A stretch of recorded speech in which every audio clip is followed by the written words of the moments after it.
સ્વીકાર. જ્યાં સુધી પ્રેમનો એકરાર નથી થયો હોતો ત્યાં સુધી કોઈ સંબંધ ખૂબ સરસ ચાલે છે. એકબીજા માટે હંમેશા અવેલેબલ રહેવું, એકબીજાને ગમતું કરવું, એ આપણને સતત ગમતું હોય છે. સવારથી લઈ મોડી રાત સુધી વાત કરતા હોઈએ છીએ, એકબીજાની નાની નાની વાતની ખબર રાખતા હોઈએ છીએ. પણ જ્યારે પ્રેમ એકબીજા કબૂલી લે છે, સ્વીકાર કરી લે છે, ત્યારે થોડા સમય પછી જાણે એકબીજાનો ચામ ઘટતો જાય છે. અચાનક એકબીજાના વર્તનમાં બદલાવ આવવા લાગે છે. કલાકો વાત કરનાર વ્યક્તિ હવે આખા દિવસમાં 2 વાર પણ માંડ વાત કરે છે. પડ્યા બોલ ઝીલનાર વ્યક્તિ હવે આપણે નારાજ હોઈએ કે રડીએ તેને કોઈ અસર જ નથી.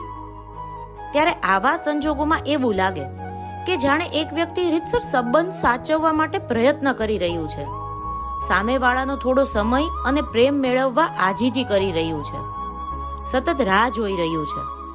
આવા સંજોગોમાં બંને પાત્રએ સામસામે બેસી તેનું નિરાકરણ લાવવું જોઈએ અને એકબીજાની લાગણી અને માંગણીને સમજવી જોઈએ. પોતાના વ્યક્તિ માટે ગમે તેમ કરીને સમય કાઢવો જોઈએ.